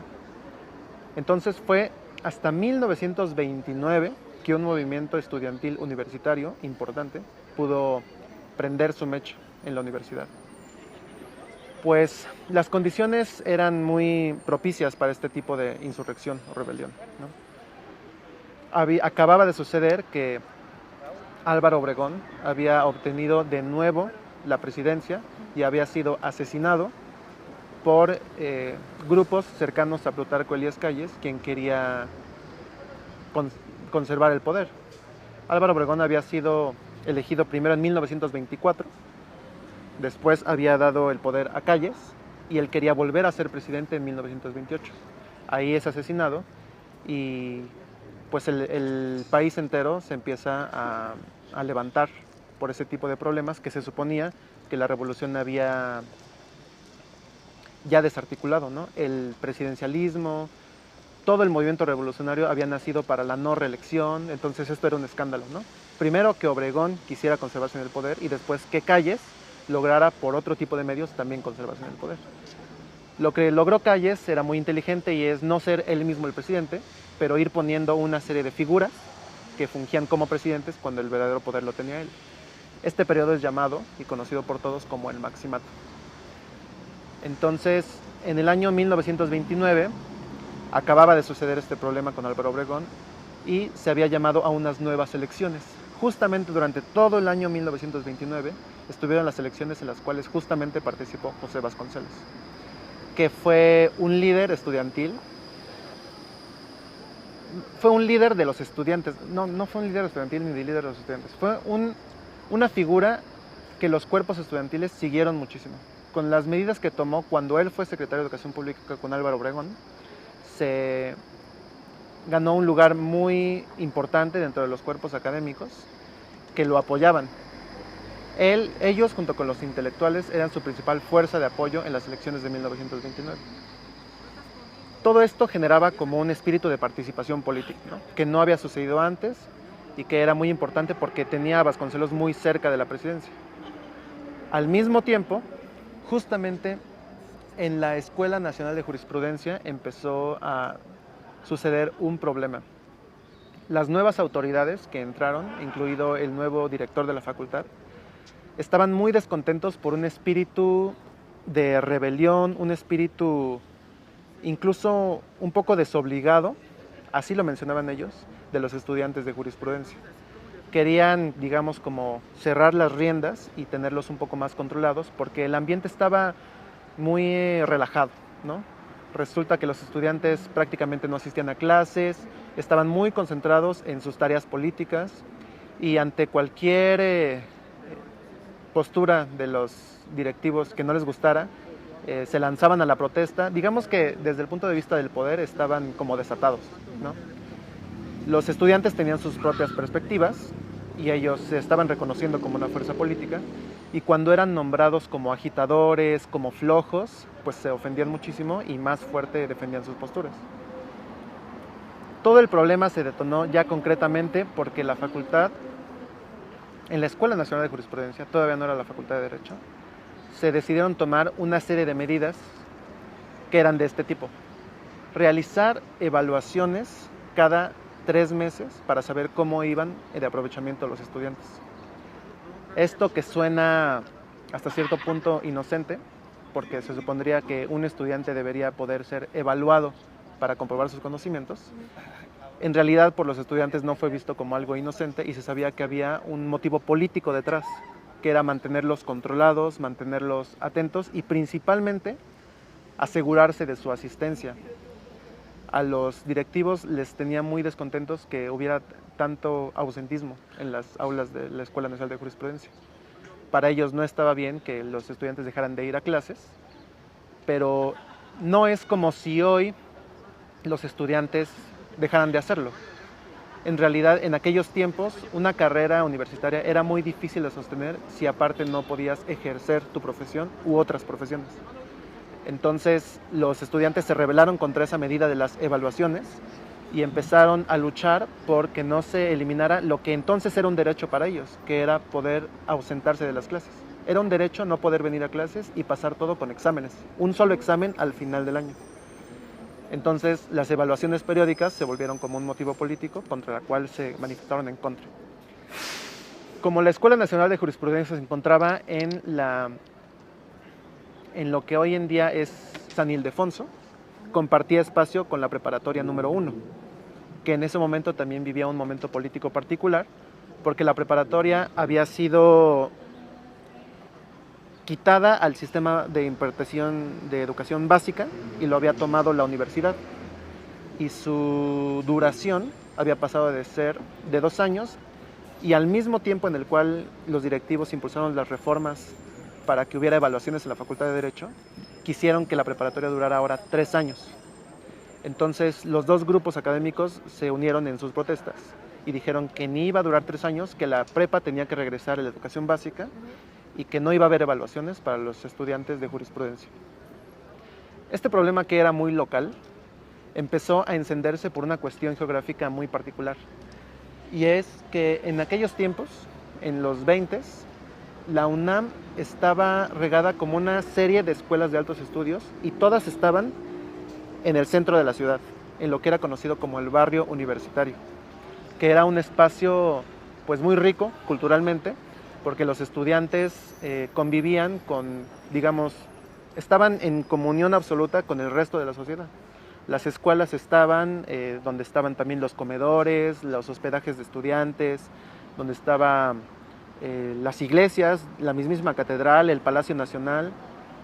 Digamos, por ejemplo, la Escuela Nacional de Medicina estaba en Santo Domingo, la Escuela de Jurisprudencia, como dijimos, estaba en San Ildefonso, la Escuela de Odontología estaba en lo que hoy se conoce como el Palacio de la Autonomía, Ingeniería estaba en el Palacio de Minería, San Carlos alojaba las escuelas de artes.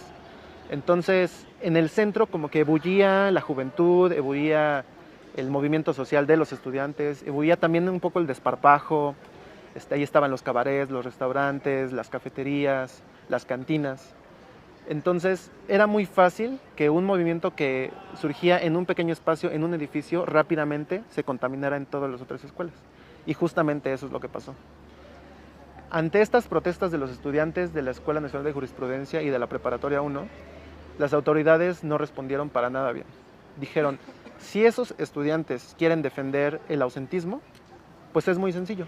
Esa escuela se va a cerrar y esos recursos los vamos a dar para las otras escuelas de estudiantes que no son flojos y que no andan haciendo política más allá de lo que les corresponde, ¿no? Pues esto fue un insulto absoluto para la Escuela Nacional de Jurisprudencia, para los estudiantes, ¿no? Dijeron, yo cuando empiezo a manifestarme políticamente, la primera decisión es cerrar la escuela. Entonces, con más fuerza retomaron su movimiento y empezaron a generar manifestaciones al exterior del edificio de San Ildefonso, que convocaba a las otras escuelas. Pues en muy pocos días de mayo de 1929 el movimiento se volvió generalizado y más de 17 escuelas de altos estudios ya se habían sumado a la huelga de los estudiantes de San Ildefonso. Esto fue arrinconando primero al director de la facultad, después al rector de la universidad de aquel tiempo, y el problema definitivamente llegó hasta el presidente, quien vio que el movimiento estaba descontrolado y que no representaba solamente un movimiento aislado de una fuerza política que era débil, que fueran los estudiantes en ese momento, sino que su relativa cercanía con el movimiento vasconcelista, por ejemplo, lo hacía que fuera una mecha difícilmente controlable de a qué proporciones podía llegar el movimiento. Entonces empezaron a respetarlo, ¿no? Los estudiantes llevaban un muy buen tiempo organizados, desde más o menos las etapas de la Revolución. Hubo líderes muy importantes que hasta hoy son reconocidos como impulsores de esta organización estudiantil.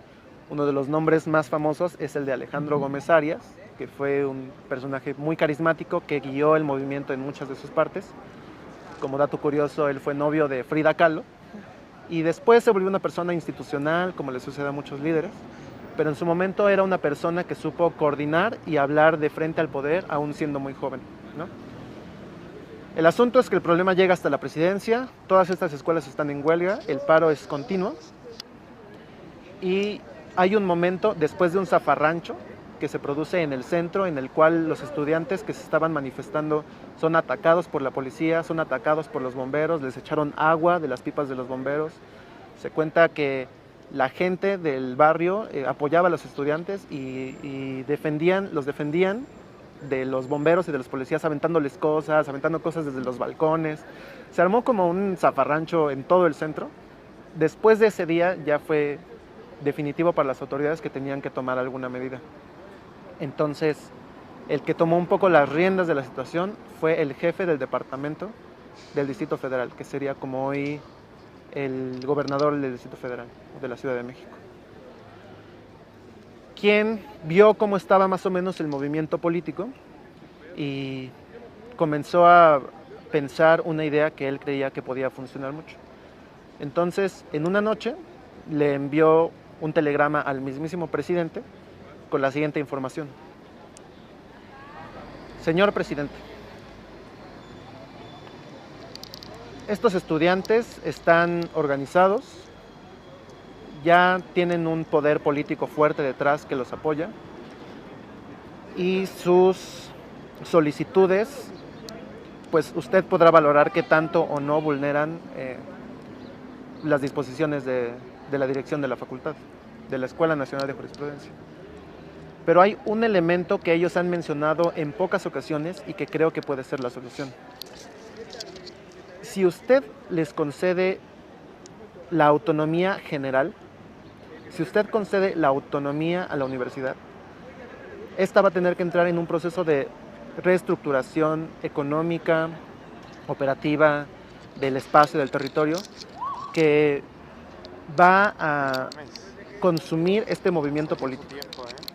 Yo le sugiero que en este momento usted pase a la historia como el presidente que impulsa el movimiento por la autonomía universitaria, les dé la autonomía y con las medidas que usted prefiera, con las condiciones que usted desee.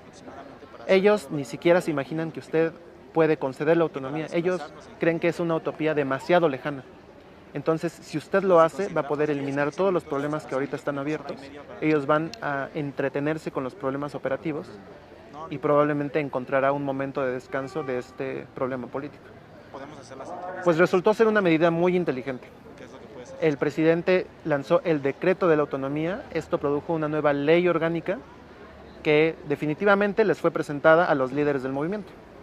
Los líderes la revisaron y dijeron, pues qué sorpresa, la autonomía es una cosa muy grande, es algo que en otras universidades es algo muy bueno Pero esta ley orgánica no tiene incluidos los puntos específicos de nuestras peticiones. Entonces le enviaron una contrapropuesta al presidente en la cual le agradecieron que le concediera la autonomía, pero al mismo tiempo decía, tienen que atenderse los puntos específicos de nuestras protestas. Y el presidente respondió con una negativa. Dijo, ustedes tienen la autonomía, pero esos puntos no se tocan. Las evaluaciones se van a quedar, la preparatoria se va a quedar como es y no va a haber otra medida. Lo toman o lo dejan. Pues los estudiantes decidieron tomarlo. Sintieron que el movimiento no podía dar para más que para eso. La autonomía era un objeto demasiado preciado como para renunciar a él. Y se dedicaron a partir de entonces a producir una ley orgánica lo más integral posible, lo cual no quita que en principio ese haya sido un movimiento más político que un pronunciamiento de los cuerpos académicos. Eso ha tenido consecuencias hoy en día y la noción de autonomía de la Universidad Nacional Autónoma de México es legalmente muy frágil, legalmente muy cuestionable y ha sido definitivamente violada varias veces. Todo esto lo cuento en este espacio porque usted podrá notar que es paradójico a nivel identitario imaginar a los estudiantes de la Escuela Nacional de Jurisprudencia como los principales instigadores de un movimiento de rebelión dentro de la universidad. En este año 2016 no pareciera ser un elemento importante de las identidades de estas personas.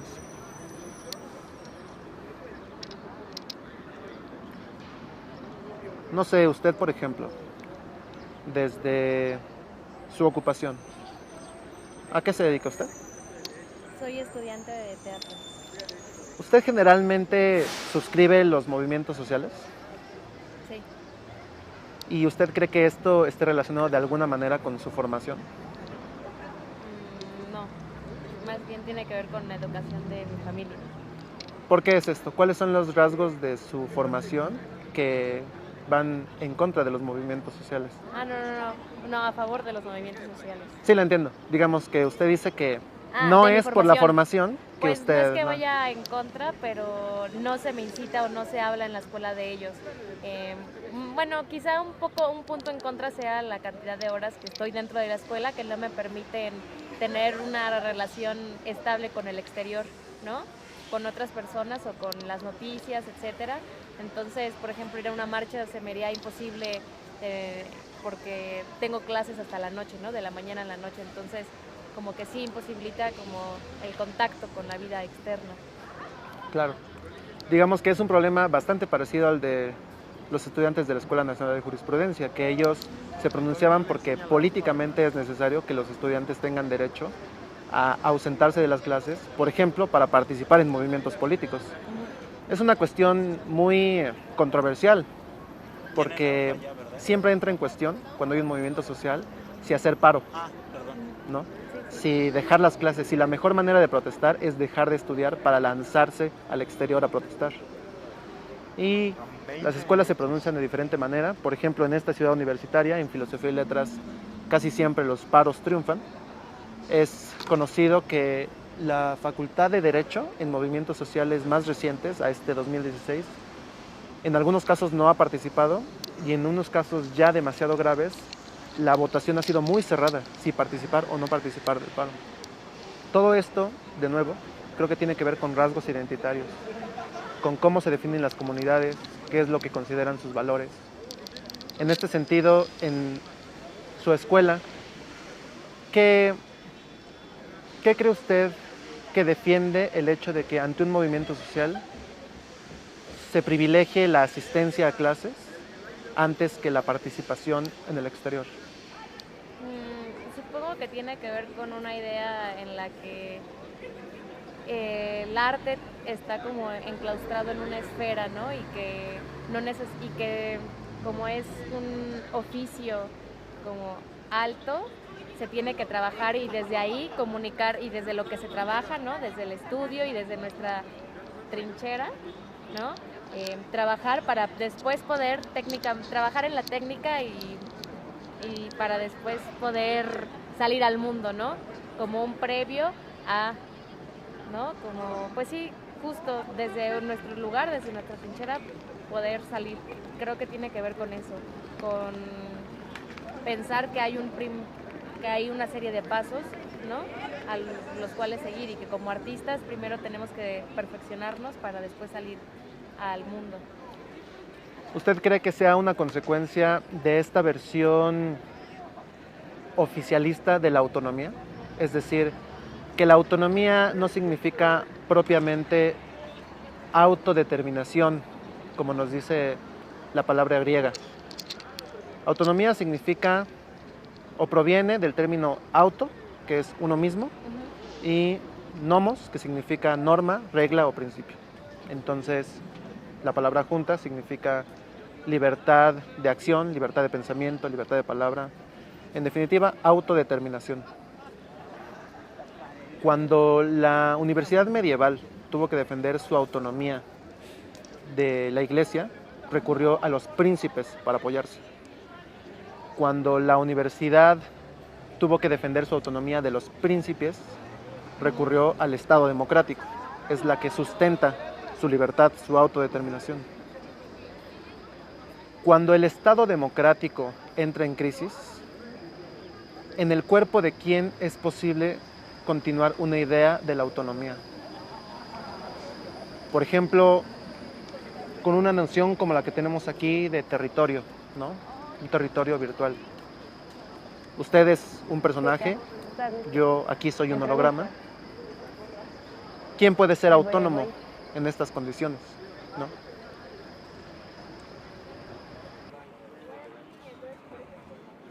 Hola, ¿cómo están? ¿Ustedes son estudiantes de la Facultad de Derecho? Sí. ¿De qué semestre son? Primero semestre. O sea, entraron apenas. Sí. ¿Ustedes por qué eligieron estudiar Derecho? A mí porque me llamó la atención. Al principio quería yo veterinaria.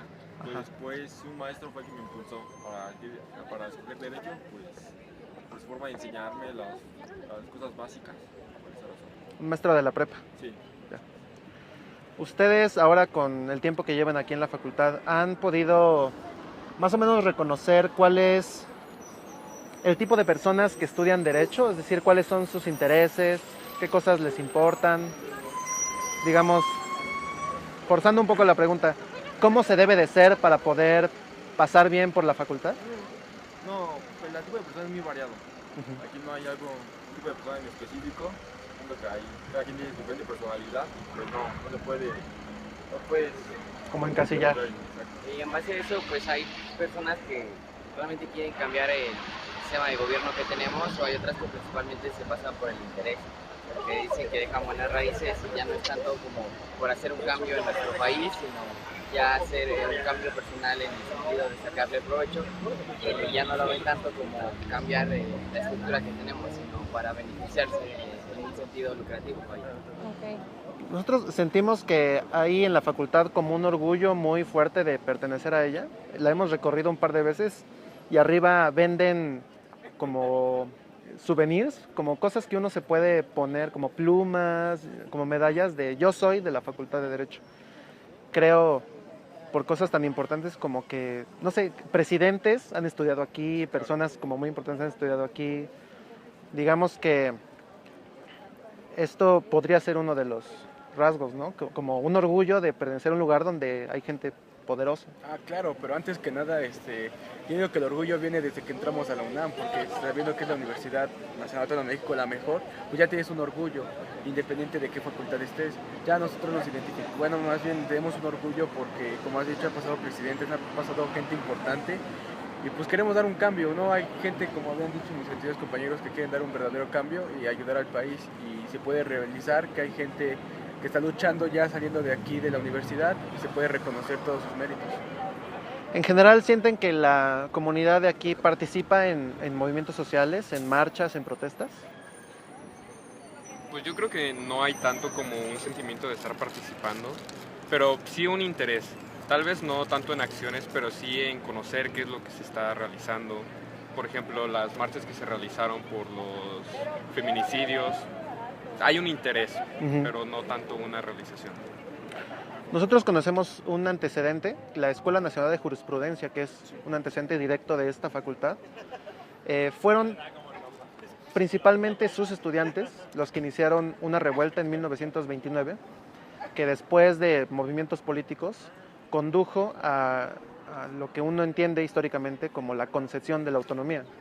Hoy en día ustedes conciben que en la Facultad de Derecho pudieran hacer un movimiento que pudiera transformar al país sustancialmente. Está complicado. Más como movimiento, no, yo digo que es independiente, porque en un movimiento se han logrado cosas, pero es como principalmente individualidades. Primero empieza una cabeza y después vienen todos los demás a ayudar y a concientizarse. Yo digo que primero está el cambio dentro del salón y después para llegar al país completo. Entonces, movimiento como tal, no. Yo digo que un cambio se va a realizar en individualidades.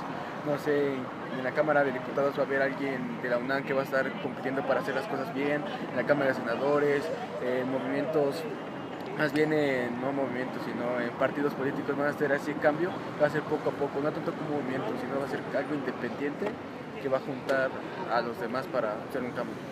Bueno, ahí difiero un poquito en eso, porque, bueno, creo que sí puede hacer un movimiento, pero no, o sea, una marcha no se puede llamar un movimiento, eso siento que no ayuda en nada.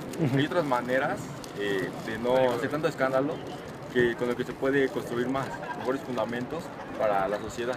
Pero así contando como una marcha, pues no, también como que en eso estamos equivocados. Okay. Sí, en general. Yo siento que es igual nada más una manera de expresarnos, pero realmente ejercer un cambio yo creo que no lo hemos logrado. Yo creo que tendrían que venir esos tiempos revolucionarios donde realmente se logró un cambio, pero mediante marchas pues, solamente expresamos nuestros ideales, ¿no? Pero a veces resulta contradictorio porque nuestras formas de expresar es pues no respetar las calles, ¿no? Ir pintando, ir rompiendo vidrios, o sea, ya realmente se sale de control, pero yo siento que nada más lo concreto en que es una forma de expresarnos, no de realizar un cambio, es una forma de mostrar nuestros ideales o ver qué pensamos al respecto. Claro. Espectadora. No, nada. Pues muchas gracias, No, gracias. Vamos a seguir por aquí.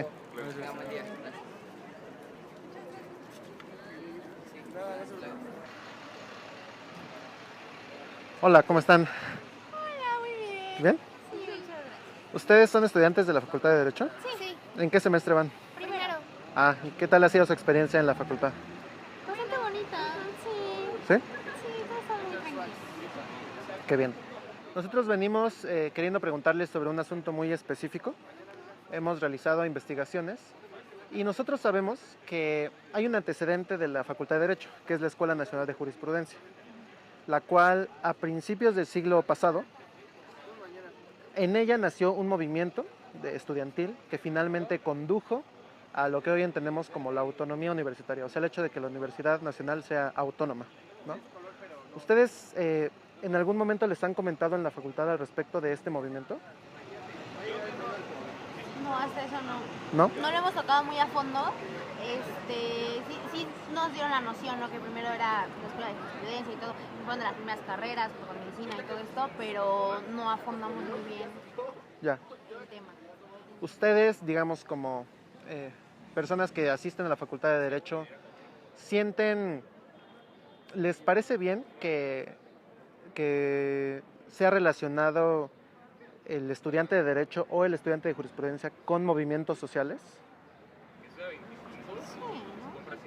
Por ejemplo, ¿sienten orgullo de que en la Escuela de Jurisprudencia haya nacido el movimiento que condujo a la autonomía? Sí, claro que sí. Es como muy bonito, ¿no? Saber que, pues, bueno, toda esta comunidad, todas estas personas, pues, hicieron un movimiento para que tuviéramos autonomía y, pues, resguardar como que nuestra identidad y todas estas cosas. Entonces es muy bonito conocer parte de eso.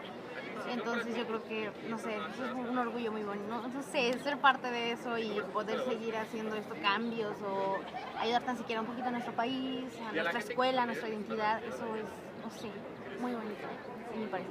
¿Alguna pregunta? No. ¿Ustedes, por ejemplo, tienen así como ilusión de poner la placa de su generación en la facultad? Ay, claro que sí, es hermoso. Aparte nosotros somos la generación centenario, ¿no? Ah. Entonces, eso es muy emocionante. Yo creo que, ay, no, es uno de los grandes sueños, ¿no? De todos nosotros. Muy bien. Muchas gracias. No, ustedes.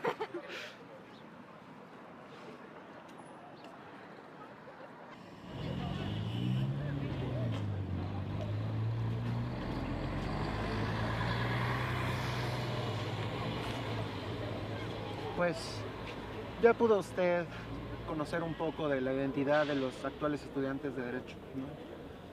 Es realmente interesante, paradójico, conocer hasta qué punto pueden o no conocer los antecedentes de su escuela y también cómo hoy en día se relacionan con los movimientos sociales, ¿no? Es mi deber, aunque es un poco incómodo para mí explicárselo, comentarle que, como usted podrá haberse dado cuenta, nosotros no ingresamos al interior de la facultad. Esto está en gran medida relacionado con lo que acabamos de ver, ¿no?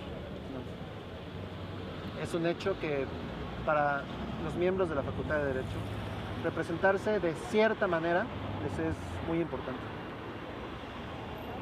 Es muy probable que sea más importante el prestigio de su propio desarrollo que la manera en la cual pueden o no reconocer movimientos sociales. Es la principal razón por la cual nuestra presencia en ese espacio es incómoda. Nosotros no podemos ingresar,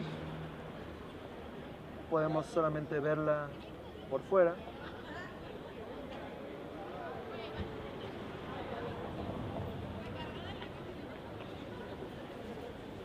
De acuerdo principalmente a las intenciones que tenemos con este recorrido.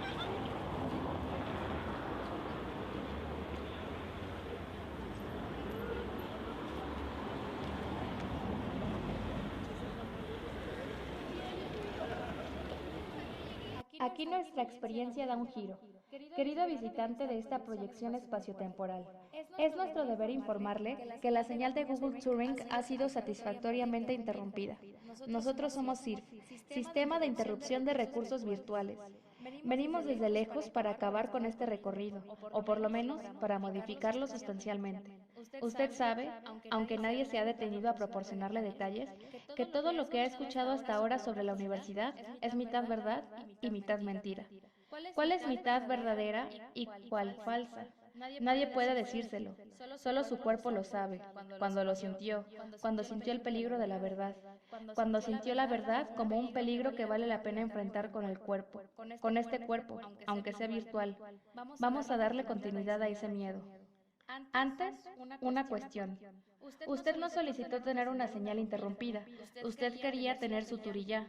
Así que puede usted escoger si seguimos con la versión de Google o la versión de SIRF, la señal abierta de SIRF, la señal autónoma de SIRF, desde el punto de vista de SIRF. Un sistema diseñado para desviar la señal de Google, que es como un cuento. Sí, y producir una señal desde SIRF, que es el vacío de la autodeterminación, la autonomía como una hoja en blanco que se llena con una nueva historia, que es su vida. Le proponemos lo siguiente. ¿Le parece bien continuar con este recorrido? Si le parece bien continuar, entrégueme el papel y no diga nada. Debemos ser discretos. Si no le parece, puede irse ahora mismo a atender sus asuntos y la sesión de Google Turing terminará esta noche al irse a dormir. Y usted volverá al año 2066 sano y salvo.